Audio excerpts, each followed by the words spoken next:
उपनिषद क्या है? उपनिषद होते हैं जहाँ शिष्य गुरु के चरणों में अपने आप को समर्पित करता है और ज्ञान पाने का प्रयत्न करता है, सेवा करता है, प्रश्न पूछता है, जीवन में आत्मसात करता है। ये जो स्थिति है, ये उपनिषद मतलब ये जो स्थिति है हमको यहाँ पे गीतोपनिषद यानी कि गीता में पता चलती है। कैसे? अर्जुन और कृष्ण के मध्य संवाद है। अर्जुन प्रश्न पूछते हैं और कृष्ण आंसर देते हैं। ये है, ठीक है ना? तो भगवान के द्वारा गाया गया गीत है गीतोपनिषद। तो जब हम जैसे कि एक सेकंड। तो जब हम जीवन में बहुत ज्यादा परेशान होते हैं तो हम अलग अलग तरह के गीत गाते हैं, है ना? देशभक्ति जिसको पसंद होती है वो देशभक्ति के गीत गाता है। लेकिन हमारे जीवन में जो कृष्ण का गीत है ना वो मिसिंग है। इसीलिए हमको इसको अब समझना है कि हमें इसको अपने लाइफ में कैसे अपनाना है। तो प्रभुपाद ने जो भगवत गीता यथारूप जिसको हम पढ़ने वाले हैं अभी आगे आने वाले दिनों में, एक्चुअल में शुरू हो चुकी है भगवत गीता यथारूप, प्रस्तावना उसकी शुरू हो चुकी है, उसका इंट्रोडक्शन पार्ट शुरू हो चुका है जो मैं आपको बता रही हूँ। तो उसको मैं अगर डायरेक्टली भगवत गीता में पढ़ना शुरू करूंगी तो आपको बहुत बोरिंग सा लगेगा। तो इसलिए उसको इस तरह से पार्ट्स में हम बताते हैं शुरुआत में ताकि समझ में आए भक्तों को। तो प्रभुपाद ने जो भगवत गीता यथारूप दी है, जैसे कि पहले के ज़माने में छोटे-छोटे हम गेम्स खेलते थे ना, उसमें एक गेम ये भी होता है, आजकल भी कई लोग खेलते हैं कई स्कूलों में, कि एक बच्चे को टीचर कुछ बताती है, वो फिर दूसरे को बताता है, वो तीसरे को बताता है, इस तरह से वो गेम चलता रहता है। लास्ट वाले स्टूडेंट के पास जब टीचर जाके पूछती है वापस से कि अच्छा बताओ मैंने क्या बताया था पहले वाले स्टूडेंट को, तो वो कुछ अर्थ का अनर्थ बन चुका होता है। तो उसी प्रकार से भगवत गीता जो है, इतनी सारी है अभी मार्केट में। छोटे-छोटे चेंजेस कर कर के उनका अनर्थ बदल जाता है, मतलब अर्थ का अनर्थ हो जाता है। भगवान ने भी स्वयं भगवत गीता में बोला है, जब हम भगवत गीता पढ़ना शुरू करेंगे ना, तो हमें पता चलेगा भगवान ने कहा कि मैंने ये ज्ञान सूर्य के देवता विवस्वान को दिया था। फिर भविष्य में मतलब कालांतर में यह परंपरा छिन्न हो गई, छिन्न-भिन्न हो गई। तो भगवान के द्वारा बोला गया था लेकिन फिर भी छिन्न-भिन्न हो गया क्यों? फिर वापस अर्जुन को बताना पड़ा। ऐसा क्यों? क्योंकि अर्थ का अनर्थ होता जाता है, क्योंकि लोग अपने हिसाब से चेंज करते जाते हैं। कोई भी गीता लिखने बैठ जाता है और अपने हिसाब से चेंज कर देता है उसको। तो इसी वजह से प्रभुपाद के तात्पर्य जो हैं, प्रभुपाद बताते हैं कि मैंने नहीं लिखी है ये भगवत गीता, मुझे भगवान ने डिक्टेट करी है। तो जब प्रभुपाद के तात्पर्यों से हम सब भगवत गीता को समझने का प्रयास करते हैं, तो हमें बहुत अच्छे से समझ में आती है। इसीलिए हमें प्रभुपाद की शरण लेनी चाहिए जब हम भगवत गीता पढ़ते हैं तो, ठीक है? तो एसी भक्ति वेदांत स्वामी प्रभुपाद, पूरा नाम है प्रभुपाद का एक्चुअली। तो जिस प्रकार ताप को दूर करने के लिए एसी की जरूरत होती है ना, उसी प्रकार से हमारे अंदर के ताप को दूर करने के लिए भी एसी भक्ति वेदांत स्वामी शिल प्रभुपाद की इस पुस्तक की जरूरत है, जो कि भगवत गीता यथारूप है। तो जब हमारे अंदर में कृपा होती है तो ये रिवील करता है, जब मर्सी आती है तो रिवील होती है, ज्ञान रिवील होता है, अपना आप से नहीं होता है ना? तो जब हम गोल्ड खरीदते हैं तो हमें 24 कैरेट गोल्ड चाहिए होता है। अगर आटा खरीदने भी जाते हैं ना हम मार्केट में, तो हम कहते हैं अरे भाई सही से आटा देना, मैदा वैदा तो नहीं मिक्स करता है तू उसमें। दाल खरीदते हैं तो देखते हैं कि भाई बिल्कुल क्लीन होनी चाहिए, है ना? आजकल ऑर्गेनिक ऑर्गेनिक बहुत चल रहा है। तो लेकिन भक्ति करने जाते हैं तो हम बिल्कुल नहीं सोचते हैं, हम सोचते हैं अरे भाई सब भक्ति तो कर रहे हैं, भाई किसी मंदिर में कोई कीर्तन कर रहा है वो भी भक्ति है, किसी भागवतम की क्लास में कोई बैठा है और डांस कर रहा है वहां पे वो भी भक्ति है, कोई अपने घर में टंकोरे बजा रहा है वो भी भक्ति है। तो आप भक्ति भक्ति भक्ति क्यों बोलते रहे? आप क्यों बोलते रहे? हमको इस्कॉन में ऐसे ज्यादातर इस्कॉन वालों को लोग ये बोलते हैं क्या आप ही सारा दिन क्या भक्ति करते हो? क्या हम लोग भी तो भक्ति करते हैं। भक्ति के लिए भक्ति का क्या मीनिंग है? और भक्ति भक्ति केवल एक जगह के बैठ के भगवान की पूजा अर्चना करना नहीं होता है। भक्ति का मतलब होता है जीवन में भगवान के द्वारा जो दिया गया ज्ञान है उसको आत्मसात करना। तो इस चीज को समझने के लिए हमको ये भगवत गीता की क्लासेस अटेंड करनी चाहिए। तो इसलिए हमें प्रयास करना चाहिए कि हम कभी भी ये क्लासेस मिस न करें, क्योंकि जब हमारी मिस होती जाती है ना तो नेक्स्ट क्लास में थोड़ा कम समझ में आता है और कम समझ में आता है, ऐसा चलता रहता है। प्रयास करें कि मिस ना हो, हमको फ़ोन करने की ज़रूरत ना पड़े और आप लोग अपने आप से जॉइन कर पाएँ, ठीक है ना? तो जैसे कि एक स्टोरी आती है कि एक आदमी था, वो फ्रिज खरीदने जाता है। तो दुकानदार को कहता है मुझे फ्रिज दिखाओ, ऐसे इंडिकेशन करके। तो दुकानदार को गुस्सा आ जाता है, बोलता है तुम चले जाओ यहाँ से। तो आदमी कहता है अरे ये अजीब आदमी है, मुझे भगा रहा है। फिर थोड़ी देर के बाद वो भेष बदल के आता है, थोड़ा दाढ़ी वाड़ी लगा के आता है, फिर से कहता है फ्रिज दिखाओ। तो वो आदमी कहता है कि अरे तुम फिर आ गए, तुमको बोला था ना कि तुम चले जाओ यहाँ से। फिर थोड़ी देर बाद फिर से वो बुरखा वुरखा पहन के आ जाता है, फिर से वो आदमी चिल्लाता है उसके ऊपर, तुम फिर आ गए। तो बोले कि यार इसको पता कैसे चलता है, एक तो कि मैं ही हूँ, और फिर है ना ये मेरे को भगा क्यों रहा है, दो कारण है। फिर आखिर वो गुस्से में आके पूछता है कि तुम मुझे, एक तो मुझे बताओ कि तुम्हें पता कैसे चलता है कि मैं हूँ, और दूसरा तुम मुझे भगा क्यों रहे हो। तो उसने कहा कि भैया देख, तू है ना वॉशिंग मशीन को फ्रिज बोल रहा है, तो तुझे वॉशिंग मशीन को फ्रिज, जो भी व्यक्ति, एक ही व्यक्ति है, मतलब जो व्यक्ति ऐसा बेवकूफी करता है वो एक ही हो सकता है। कोई 10 व्यक्ति आएंगे मेरी दुकान पे और 10 के 10 ऐसे बेवकूफ नहीं होंगे जो इस तरह से करेंगे। ये तो एक एग्जाम्पल था, लेकिन भक्ति के केस में हम सब बेवकूफ हैं। मतलब इस दुनिया में 99% लोग बेवकूफ हैं। क्यों बेवकूफ हैं? क्योंकि उनको पता ही नहीं होता कि भक्ति करी कैसे जाती है, और वो हर चीज को भक्ति में गिन लेते हैं। हर चीज को भक्ति में गिन लेते हैं। हम भी तो भक्ति करते हैं, आप ही आप हो क्या भक्ति करने वाले? नहीं। इसको समझना है कि कैसे जीवन में आत्मसात करना है, ज्ञान को आत्मसात करना, अप्लाई करना प्रैक्टिकली, वो भक्ति है। ठीक है, केवल एक एक घंटा अगर हम भगवत गीता लेके भी बैठ जाएंगे ना, और सबके 700 के 700 श्लोक याद भी हो जाए ना मुझे। प्रभुपाद के पास एक बार एक व्यक्ति गया था, वो बोले कि प्रभुपाद मुझे है ना, आप कुछ भी पूछ लीजिए, मेरे को 700 के 700 श्लोक आगे पीछे कहीं से पूछ ले, सब याद है। प्रभुपाद ने बोला कि 7 श्लोक भी तुझे समझ में आए हैं आज तक? क्योंकि जो व्यक्ति ये बोल रहा है कि 700 श्लोक याद हैं, तो यानी कि आत्मसात कुछ नहीं किया उसने। तो ये इम्पोर्टेंट है, ठीक है ना। तो जैसे कि हम क्लास लेने भी आते हैं, तो अब मैं क्लास लेती हूँ तो मुझे तैयारी करनी पड़ती है।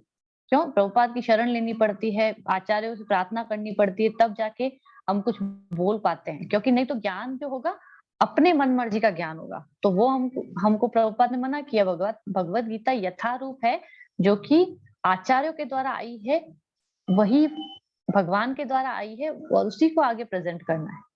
अपनी मर्जी से डाकिए का काम सिर्फ आगे पहुंचाना होता है, और कुछ नहीं होता है। हम डाकिए हैं। लेकिन जो सुनने आता है, अभी आप लोग कौन सी तैयारी करके आए हो कि आज माता जी की क्लास सुननी है, तो क्या तैयारी करी घर पे बैठ के? कोई तैयारी नहीं है, आके बैठे आप लोग क्लास में। तो फिर हम ये सोचते हैं कि हमको कुछ समझ में क्यों नहीं आता है, क्योंकि हमने पहले वाला पढ़ा क्या।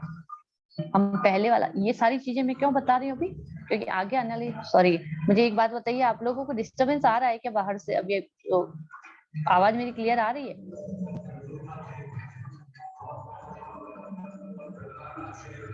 हरे कृष्णा।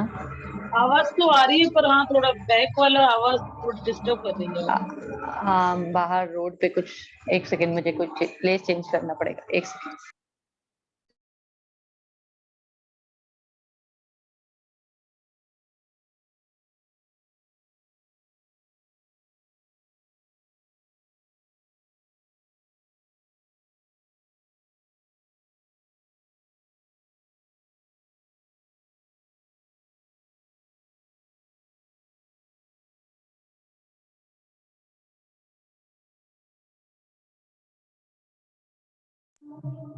हरे कृष्णा। अभी आई थिंक कम होगा थोड़ा सा आवाज। हाँ अब नहीं है, तो अब कम है, बहुत कम है। ठीक है, थैंक यू। तो अभी हम क्या डिस्कस कर रहे थे कि भगवत गीता जो है हमको कैसे आत्मसात करनी है जीवन में, वो इम्पोर्टेंट है ना। तो भगवत गीता हमें क्या बताती है, अब उस पे आते हैं। भगवत गीता, जैसे कि मार्केट में हम जाते हैं तो कोई वस्तु खरीदते हैं, तो उसके साथ एक मैनुअल आता है ना।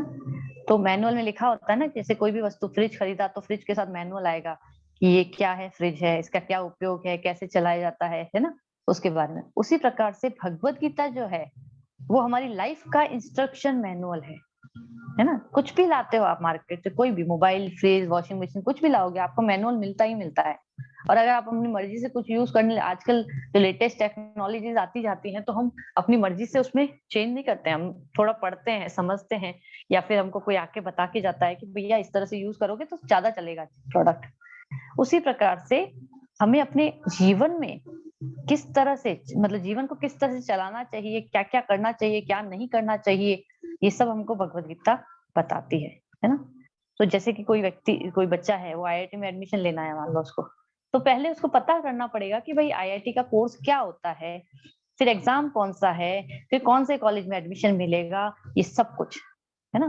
तो जब किसी को भगवत गीता पढ़ने के लिए हम कहते हैं आने के लिए, तो ऐसा कई बार लोग कहते हैं कि अच्छा लेकिन हमारे पास अभी टाइम नहीं है, जब हमारी टाइम मतलब प्रॉब्लम खत्म हो जाएगी, ये प्रॉब्लम है वो प्रॉब्लम है, जब प्रॉब्लम खत्म हो जाएगी तब हम पढ़ने के लिए आएंगे, अभी मैं बहुत बिजी हूँ। तो अगर हम किसी बीमार व्यक्ति को ये बोले भाई तू टैबलेट ले ले, अभी तुझे बुखार आ रहा है तो टैबलेट ले ले ठीक हो जाएगा, तो वो बोले नहीं नहीं नहीं पहले मैं ठीक हो जाऊं फिर मैं टैबलेट लूंगा, तो ऐसा कैसे पॉसिबल है। उसी प्रकार से हम भगवत गीता को पढ़ने के लिए जब हमको बोला जाता है ना, तो हम कहते हैं हमारी लाइफ में बहुत प्रॉब्लम्स हैं इसलिए हम अभी नहीं पढ़ सकते, या हम अभी हमारे पास टाइम ही नहीं है, हम बहुत बिजी हैं। तो ये गलत है। एक तो बहुत बहुत सारी चीजें हम एग्जांपल ले सकते हैं इसके पीछे, कि मान लीजिए कि अभी मैं है ना बड़ा व्यक्ति बन जाऊंगा, जब मैं बोलूंगा मैं मेहनत करूंगा, फिर सॉरी मैं जब बड़ा व्यक्ति बन जाऊंगा तब मैं मेहनत करूंगा, ऐसा कैसे पॉसिबल है। जब आप मेहनत करोगे तब आप बड़े व्यक्ति बनोगे, है ना। मुझे अमीर बनना है, मुझे हेल्दी बनना है, तो मुझे एक्सरसाइज करनी पड़ेगी। एक्सरसाइज नहीं करूंगा और मैं बोलूं मैं हेल्दी हो जाऊंगा फिर मैं एक्सरसाइज करूंगा, तो ऐसे कैसे पॉसिबल। तो भगवत गीता पढ़ेंगे तो हमको इस जीवन में कैसे चलना है ये समझ में आएगा। तो अर्जुन को भी भगवान ने भगवत गीता कुरुक्षेत्र के युद्ध में सुनाई थी, है ना। ऐसा नहीं है कि उनको बोला कि पांडवों को कि चलो चलो तुम घर चले जाओ, अभी बस बहुत हो गया, हिमालय पे चलते हैं, वहां पे चल के तुमको आश्रम में बैठ के सुनाएंगे भगवत गीता। नहीं, जब प्रहलाद महाराज को हिरण्यकशिपु इतना ज्यादा परेशान करता था, तो प्रहलाद महाराज ये नहीं कहते थे कि अरे अरे भगवान आपकी भक्ति होती बाद में करूंगा, अभी तो मेरे पापा बहुत परेशान करते हैं, जब सब ठीक हो जाएगा तभी भक्ति करूंगा आपकी, नहीं तो नहीं करूंगा। नहीं, इवन जब उनके पिता हिरण्यकशिपु ने पूछा था प्रहलाद महाराज से कि प्रहलाद है ना हम तो तुमको ये सब नहीं सिखा रहे हैं कि ये कौन है क्या है। सॉरी प्रदीप आप कुछ कह रहे हैं क्या?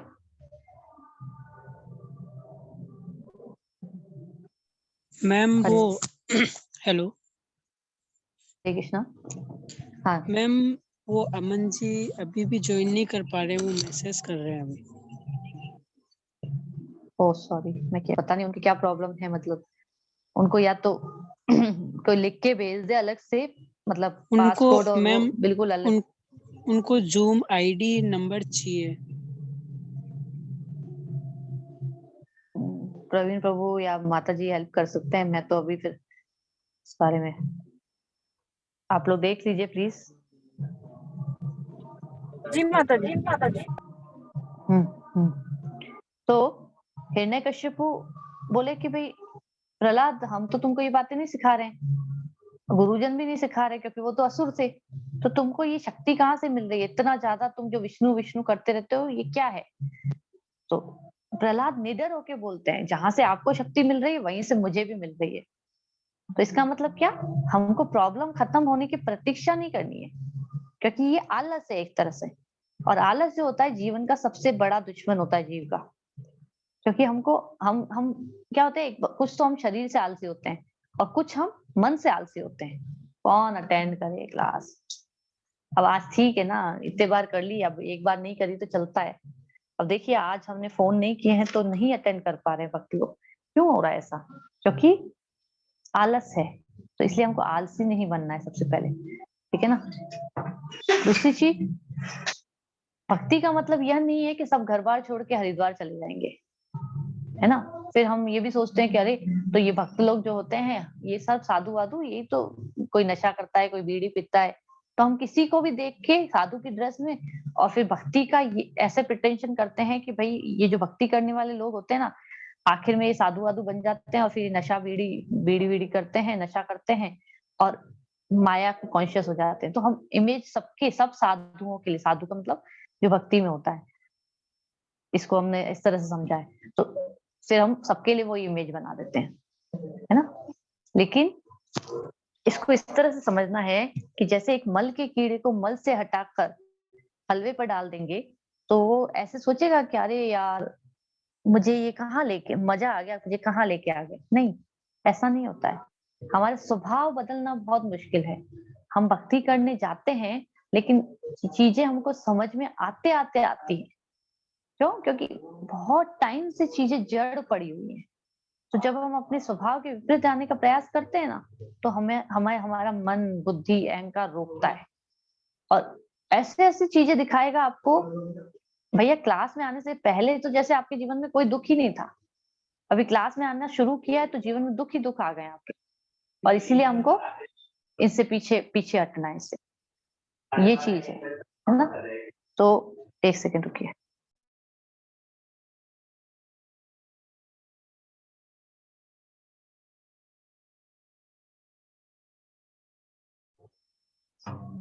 तो एक ऋषि थे, इस पे एक स्टोरी मैं सुनाती हूँ पहले, स्वभाव को बदलना कितना मुश्किल है। एक ऋषि थे, उनका कोई बच्चा नहीं था, तो उनकी पत्नी उनको कहती थी तुम ऋषि हो, आप ऋषि हैं तो आप मुझे एक बच्चा नहीं दे सकते? तो फिर वो कहते हैं कि ठीक है ना, तपस्या करता हूँ मैं जाके। तो वो तपस्या करने के लिए जल में, नदी में किनारे जाते हैं और फिर जल में खड़े होकर तपस्या करने लगते हैं। तो उसी समय पे क्या होता है, एक चील जो है आकाश के मार्ग से एक चूहिया को लेकर जा रही थी। ऑफ कोर्स पकड़ा होगा उसने। तो वो जैसे ही जा रही थी तो वहां से चील के हाथ से वो चूहिया जो थी उस संत के हाथ में या ऋषि के हाथ में गिर गई। अब जैसे ही चूहिया गिरी तो ऋषि बहुत खुश हो गया, क्योंकि उसको लगा कि भाई भगवान से मैं ये प्रार्थना कर रहा था, कुछ तो दिया, अब इसी को अपने उससे योग शक्ति से इसको लड़की बना देता हूँ। तो ऋषि ने क्या किया, उसको बच्चा बना दिया, लड़की बना दिया। अब वो लड़की को पेट के पालने पोसने लगे, उसकी माता भी बहुत खुश हो गई, चलो भाई ठीक है। फिर बड़ी हुई बच्ची, अब बड़ी हो गई तो सूरज को बुलाया सबसे पहले, अब शादी करनी है ना। तो ऋषि थे, बहुत ज्ञानी ऋषि थे, तो सूर्य को बुलाया, सूर्य को बुलाया और कहा कि तुम बताओ कि तुम मेरी पुत्री से शादी करोगे? तो बोला कि हाँ बिल्कुल मैं करने को तैयार हूँ। लेकिन अब पुत्री पुत्री ने प्रश्न पूछा कि मुझे ये बताइए कि वैसे तो आप ठीक हैं, लेकिन मुझे ये बताइए आपसे शक्तिशाली कोई है क्या? तो बोले हाँ वैसे तो मैं बहुत शक्तिशाली हूँ, लेकिन कभी कभी बादल भी मुझे आके ढक देते हैं। तो ऋषि की पुत्री बोली कि नहीं नहीं, फिर तो मैं बादल से शादी करूंगी। पिताजी को बोला तो पिताजी ने बादल को बुला लिया। बादल आए, बादल से पूछा कि भाई तुम शक्तिशाली हो? बोला हाँ मैं बहुत शक्तिशाली हूँ, ऐसे ऐसे ऐसे ऐसे कुछ बता दिया। तो फिर बोला कि लेकिन तुमसे शक्तिशाली कोई है? तो बोला हाँ वैसे तो मैं बहुत शक्तिशाली हूँ, लेकिन हिमालय जो है उससे टकराते ही मैं टुकड़े टुकड़े हो जाता हूँ। तो बोला कि अच्छा, फिर तो मैं हिमालय से शादी करूंगी। हिमालय को बुलाया गया, हिमालय से पूछा, तो हिमालय से पूछा तो हिमालय ने कहा कि हाँ वैसे तो मैं बहुत शक्तिशाली हूँ, लेकिन मेरे ये जो चूहे हैं ना, ये मुझे मेरे इसमें भी आके छेद कर देते हैं। अब जैसे ही चूहे का नाम सुना तो वो जो चूहिया थी, मतलब जो लड़की थी वो चूहिया थी एक्चुअली, तो वो शर्माने लगी। तो शर्माने लगी तो ऋषि समझ गया कि भैया लोग, कोई भी अपना स्वभाव नहीं बदलता है। तो स्वभाव बदलना बहुत मुश्किल है, इसलिए हमको जब भगवत गीता पढ़ने के लिए बोला जाता है तो हम मनमाने ढंग से या कोई भी कार्य भक्ति से रिलेटेड कोई भी कार्य करने मनमाने ढंग से, अरे भाई जब आप किसी कॉलेज में एडमिशन लेते हो तो एक सीए बन के पढ़ने के लिए सीए की पढ़ाई करनी पड़ेगी, एक इंजीनियर बनने के लिए आईआईटी के कॉलेज में जाके इंजीनियरिंग की पढ़ाई करनी पड़ेगी। तो फिर भगवत गीता के थ्रू हम आध्यात्मिक पढ़ाई जब करना शुरू करते हैं तो उसमें अपनी मनगढ़ंत चीजें क्यों ऐड करते हैं? मतलब क्या होता है, अभी मैं कुछ एग्जांपल्स देती हूँ। जैसे कि हम अभी मेरे कांटेक्ट में भी कई लोग आते हैं ना, तो फिर मैं जब उनको कहती हूँ कि देखिए आप है ना इतने टाइम से ऐसे कर रहे हैं, कोई बात नहीं अभी आप ऐसे करा करिए। बोलते नहीं नहीं नहीं नहीं, हम इतने सालों से, अरे भाई इतने सालों से जो गलत काम कर रहे हो वो गलत ही करते रहोगे क्या? नहीं, छोड़ने की, जैसे कि एक बार एक टीचर था, अब टीचर के पास 2 स्टूडेंट गए, दोनों को पियानो सीखना था। अब वो गए तो बोले टीचर के पास, पहला गया तो पहले को टीचर ने बताया कि तुम्हारी फीस है 2000 रुपए। तो फिर दूसरा गया, दूसरे को बोला कि तुम्हारी फीस है 1000 रुपए। अब दोनों दोस्त ही थे, वो बोला कि यार इसको 2000 और मुझे 1000, ऐसा क्यों आप टीचर, ऐसा क्यों? तो बोला कि तुमने पहले कुछ गलत गलत सीख रखा है पियानो बजाने में, अब पहले तो तुम्हारा वो मिटाना पड़ेगा मुझे और फिर तुमको फ्रेश सिखाना पड़ेगा, सही चीज सिखानी पड़ेगी। इसके लिए तुम्हारी फीस 2000 है। इसके केस में ऐसा है नहीं, इसको कुछ आता ही नहीं है, जो सिखाऊंगा वही सीख जाएगा फटाफट से। यही चीज बहुत ज्यादा ध्यान में रखनी है हमको। हमको जब भी कोई आध्यात्मिक ज्ञान की बात आती है ना, हमको लगता है हमको बहुत कुछ आता है। नहीं आता है, और अगर आता भी है तो आधा अधूरा आता है। जैसे लास्ट क्लास में हमने डिस्कस किया था, हाफ नॉलेज इज डेंजरस। इससे तो वो व्यक्ति अच्छा है जिसको कोई नॉलेज ही नहीं है, क्योंकि एटलीस्ट फिर उसको जो बताया जाएगा ना, वो सही समझेगा, उस चीज को, उस पर विश्वास करेगा। तो जब आप क्लासेस सुनना शुरू कर रहे हैं तो सबसे पहली बात आपको क्या ध्यान में रखनी है, आपको विश्वास रखना है कि मुझे जो बताया जा रहा है ये सही है। ऑफ कोर्स मैं अपनी मर्जी से तो कुछ बता नहीं रही हूँ, मैं जो भी बताऊंगी यहाँ पे जो परंपरा से आया हुआ है, प्रभुपाद ने बताया है, भगवान कृष्ण ने अर्जुन को बताया था, वही ज्ञान एज इट इज प्रभुपाद ने हमको दिया था, और वही ज्ञान एज इट इज आप तक पहुंचाया जाएगा। और इसमें ऑफ कोर्स कृपा प्रभुपाद की होगी, मेरे में तो कोई योग्यता ही नहीं। तो इस चीज को बहुत अच्छे से ध्यान में रख के हमको भगवत गीता को सुनना है आने वाले दिनों में। और जब इस कॉन्फिडेंस के साथ आप सुनोगे ना, तो बहुत अच्छे से समझ में भी आएगी। ठीक है ना। तो कोई भी चीज समझने के लिए 3 स्तर होते हैं। क्या 3 स्तर होते हैं? एक तो होता है नॉलेज, मतलब उसके बारे में जानना। फिर स्किल्स, मतलब अब उसको करना भी है। और फिर उसको लिव मतलब उसमें जीना, आत्मसात करना। ठीक है। तो इसको हम हिंदी में कहते हैं, मतलब शास्त्रिक भाषा में कहते हैं संबंध, अभिधेय और प्रयोजन। पहले हमको जानना है कि हमारा संबंध क्या है भगवान के साथ। फिर अब भगवान के साथ संबंध को जाना है सिर्फ, अभी फिर उसके बारे में, उसको उस तक पहुंचने के लिए क्या क्या चाहिए, और फिर उस पर पहुंच के हमको क्या मिलेगा, ये सारी चीजें हमको भगवत गीता से पता चलेंगी। ठीक है। तो 4 आई होते हैं। एक तो होता है इंप्रेशन, एक होता है इंफॉर्मेशन, एक होता है इंटेलेक्ट, इंटेलिजेंस मतलब, और चौथा होता है इंस्पिरेशन। यानी कि इंद्रियों से, मन से, बुद्धि से और हृदय से हमको सीखना है। जब भी आप क्लास में आए तो सब कुछ अपने सारी सारी की सारी प्रॉब्लम्स है ना, उनको एक तरफ छोड़ के और फिर क्लास में बैठिए। एक स्टोरी सुनाती हूँ। एक बार एक मगरमच्छ, आपने सुनी रखी होगी ऑफ कोर्स, ये तो सब कॉमन स्टोरी है वैसे। तो एक मगरमच्छ था, वो एक जगह मतलब पानी में चलता था और दूसरे किनारे पे ऐसे जा रहा था, वहां पे देखा एक बंदर बैठा है। बंदर से दोस्ती कर ली उसने। तो बंदर को बोला कि चलो मैं तुमको पार करा देता हूँ। तो बंदर बोला ठीक है, मगरमच्छ के पीठ पे बैठ गया। अब मगरमच्छ लेके चला, बीचों बीच जाके बोलता है कि अभी मैं तुमको खाऊंगा, मुझे तुम्हारा कलेजा नहीं, उसने बोला मुझे, मेरी बीवी को तुम्हारा कलेजा खाना है। तो फिर ना बंदर भी बहुत चालाक था। बंदर बोला कि अरे लेकिन प्रॉब्लम ये है, मैं अपना कलेजा है ना आज पेड़ पे ही छोड़ के आया हूँ, पहले तुमको पेड़ पे चलना पड़ेगा, मैं वहां पे कलेजा, मैं तो तुम्हारा दोस्त हूँ, वापस चलते हैं, कलेजा लेता हूँ और फिर तुम्हारी बीवी को खिलाता हूँ। तो हमको वैसा नहीं करना है ना, हमको अपना कलेजा इधर उधर, इंद्रिया मन बुद्धि इधर उधर छोड़ के नहीं आना है। सब कुछ एक साथ कॉन्सेंट्रेट होके जब आप सुनेंगे तो ज्यादा समझ में आएगा। ठीक है ना। अभी आपको लग रहा होगा कि माता जी ये क्यों, मतलब हमको इतना सारी चीजें आप क्यों बता रहे हैं, क्लास डायरेक्ट शुरू क्यों नहीं कर रहे? क्योंकि मन नहीं बैठेगा, मन में आएगा ही नहीं। ठीक है ना। तो जैसे कि मान लीजिए कोई अलमारी है, अब आपने अलमारी में सब कुछ ठूस दिया है, तो ठूस दिया है तो जब ढूंढना होगा तो सब कुछ गिराना पड़ेगा, गड़बड़ हो जाएगी। तो इसलिए सब कुछ ऑर्गेनाइज्ड होना चाहिए। भगवत गीता की स्टडी भी जो है ना, हमारे जीवन में जब हम ऑर्गेनाइज होते हैं ना, तो हमें चीजें जल्दी समझ में आती है। ठीक है ना। Everything is its place and place for everything होना चाहिए, मतलब सब कुछ अपनी अपनी जगह पे होना चाहिए और सबके लिए जगह होनी चाहिए। ठीक है। तो इसी प्रकार हमको भगवत गीता से हमको क्या पता चलेगा कि हमारा ये जीवन जो है, मनुष्य जीवन क्या है, किस प्रकार इसको जीना है, किस प्रकार व्यवहार करना है ना, व्हाट व्हाई हाउ, ये इस तरह के प्रश्न जो हमारे जीवन में आते हैं ना, वो हमको भगवत गीता से हमारे सॉल्व होते हैं। ये कोई धार्मिक और दार्शनिक पुस्तक या पौराणिक माइथोलॉजिकल पुस्तक नहीं है, कथा नहीं है, ये मैनुअल ऑफ लाइफ है। ठीक है ना। तो जैसे कि हमें इस समाज में, भौतिक जगत में भी बहुत सारी डिग्रीज हमको एमएससी पीएचडी ये सब लेनी होती हैं, लेकिन जीवन जीने के लिए हमको आध्यात्मिक रूप से सक्षम होने के लिए हमें ये भगवत गीता समझनी पड़ेगी। तो भगवत गीता क्या है, यदि आप सोचते हैं कि ये पुस्तक है तो ये भी गलत है। यह स्वयं क्या है? कृष्ण है। जब आप पुस्तक खोलते हैं तो भगवान के रूप गुण लीलाओं में प्रवेश करते हैं। भगवत गीता भगवान का विग्रह रूप है। पद्म पुराण में बताया गया है कि प्रथम 5 अध्याय जो हैं वो भगवान के सिर हैं, आगे के 10 उनके 10 हाथ हैं, 16वां अध्याय उनका पेट है, नाभि है मतलब, और 17वां और 18वां अध्याय उनके चरण कमल है।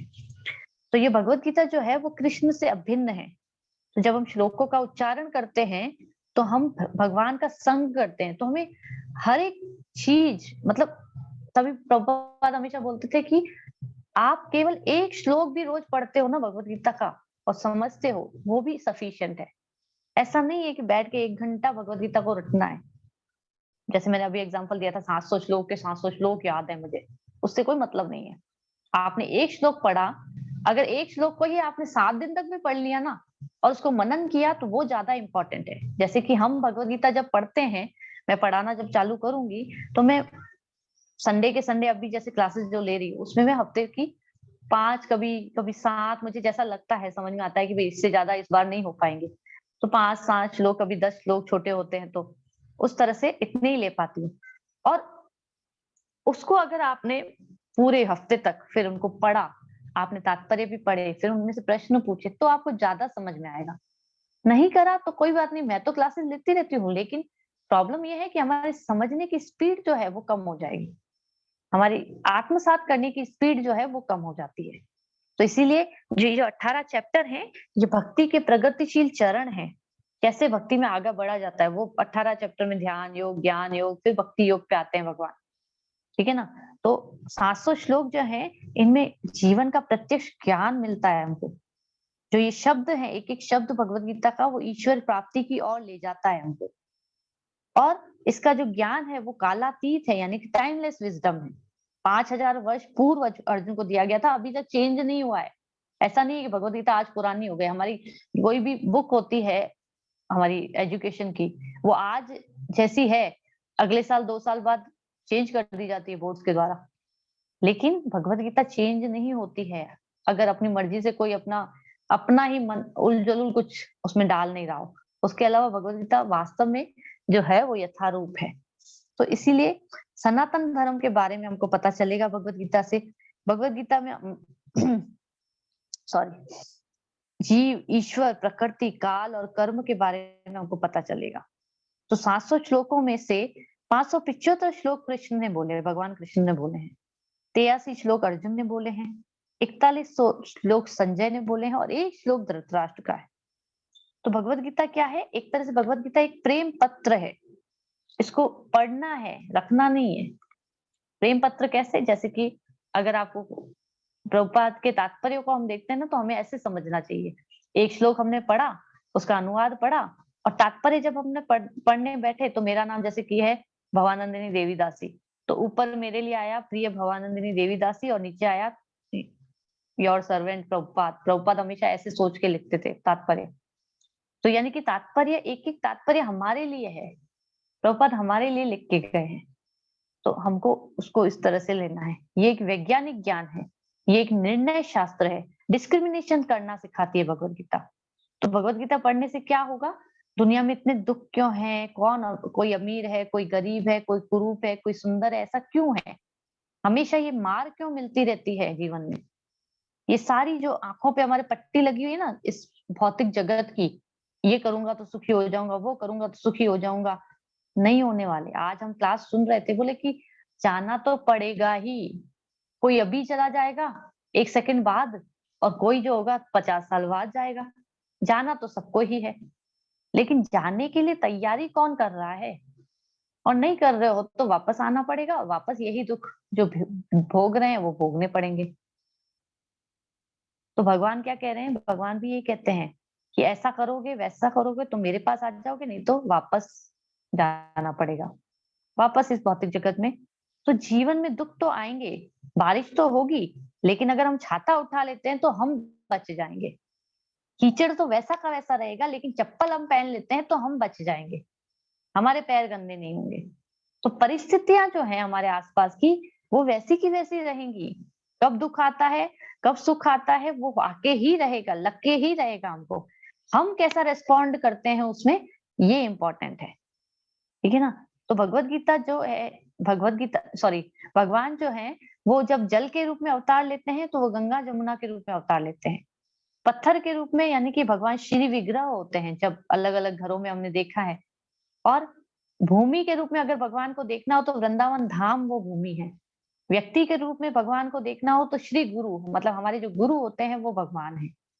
समय के रूप में भगवान को देखना हो तो एकादशी की जो तिथि है वो भगवान है।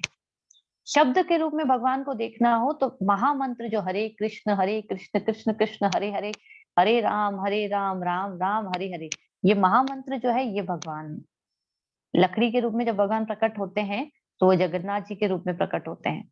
और पुस्तक के रूप में जब भगवान प्रकट होते हैं तो भगवत गीता और भागवतम के रूप में प्रकट होते हैं।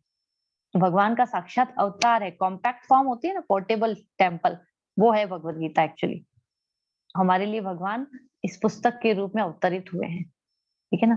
तो एक बार है ना, जैसे प्रभुपाद की जो मैंने स्टोरी सुनाई थी अभी कि 700 श्लोक याद है क्या नहीं है, तो प्रभुपाद उनको बोलते हैं कि ज्ञान बिना भक्ति अंधी है और भक्ति बिना ज्ञान लंगड़ा है। मतलब अगर ओनली ज्ञान हम ग्रहण करते हैं तो हमें भक्ति में कुछ समझ नहीं आएगा, दिखाई कुछ नहीं देगा, केवल ज्ञान का ही मतलब अहंकार चढ़ जाएगा। और भक्ति बिना ज्ञान जो है, केवल मतलब भक्ति है लेकिन ज्ञान से नहीं समझ पा रहे हैं तो वो लंगड़ा बन जाता है। तो इस तरह से हमको भगवत गीता की इम्पोर्टेंस को पहले समझना बहुत जरूरी है। ऐसा नहीं है कि हम सिर्फ आते हैं क्लास में अटेंड करेंगे और चले जाएंगे। ये जो क्लासेस हैं ये उन भागवतम की क्लासेस की तरह नहीं है जहाँ पे केवल आपको अटेंडेंस देनी होती है। नहीं, हमको सीखना है, हमको समझना है। गूगल मैप की तरह रास्ता दिखाती है भगवत गीता, है ना। जैसे साबुन और पानी से जब नहाते हैं तो शरीर शुद्ध होता है ना, तो भगवत गीता को पढ़ने से हमारी अपवित्रता क्लेश दूर होते हैं। तो एक बार भक्ति तीर्थ महाराज थे, एक आचार्य हुए हैं इस्कॉन में, वो अपने अंतिम समय में थे। तो एक दूसरे महाराज थे, उनका नाम था सच्चिदानंद महाराज। सच्चिदानंद महाराज से पूछा कि भी दो कुत्ते लड़ रहे थे तो कौन सा कुत्ता जीतेगा। तो उन्होंने बोला कि, सोचा थोड़ी देर, फिर बोला कि पता नहीं। तो बोला कि भाई जो शक्ति वाला है, जो शक्तिशाली है वही जीतेगा, जिसे पोषण मिलेगा। तो अगर हमने अपने जीवन में अपने बुरे विचारों को पोषण दिया, गंदी आदतों को पोषण दिया तो वो जीतेगा, वो कुत्ता बड़ा बन जाएगा। और अगर हमने अच्छे विचारों को पोषण दिया तो वह चीज बड़ी हो जाएगी।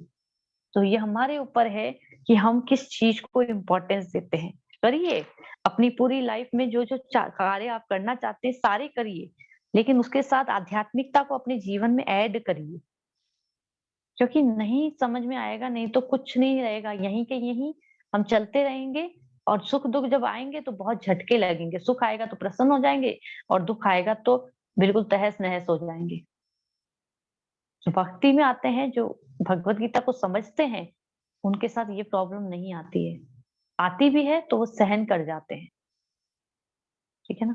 तो एक समय एक आदमी था, एक स्टोरी के थ्रू इसको क्लास को हम ओवर करेंगे। एक समय एक आदमी था, वो समुद्र किनारे बैठा था और भगवत गीता पढ़ रहा था। तो एक जवान लड़का उनके पास आया और बोला कि ओह, आप इस आधुनिक विज्ञान के समय में, युग में मूर्खों जैसे भगवत गीता पढ़ रहे हैं। ये पुराने जमाने की पुस्तकें हैं जो पुराने जमाने में लोग पढ़ते थे, क्यों अपना टाइम वेस्ट करते हो। और अगर यही समय आपने साइंस को दिया होता, मतलब विज्ञान को दिया होता, तो देश आज बहुत तरक्की कर रहा होता। कुछ समय बाद वहां पे एक बड़ी सी गाड़ी आती है और वो ड्राइवर आता है और उस आदमी को बोलता है कि सर चलें। तो वो आदमी उठ के चलने लगता है। तो वो लड़का बहुत आश्चर्यचकित होता है और पूछता है कि भाई ये आदमी कौन है। तो फिर वो बताता है कि भाई ये बाबा परमाणु अनुसंधान केंद्र के चेयरमैन हैं, विक्रम साराभाई। आप लोगों ने भी उनका नाम सुन रखा होगा। तो वो लड़का इतना ज्यादा हक्का बक्का रह जाता है, तो बोलता है कि भाई है ना, मैं इतनी देर से अपना बखान कर रहा था, आपने कुछ सर कुछ बोला क्यों नहीं। तो वो बहुत हम्बल होके मुस्कुराते हुए चले जाते हैं वहां से। तो ये जरूरी, मतलब हमको क्या कह सकते हैं हम, मॉडर्न होने की आड़ में हम बहुत कुछ ऐसा बेवकूफियां कर जाते हैं जो कि हमारी समझ के परे होती है, हमको समझ ही नहीं होती है इसकी।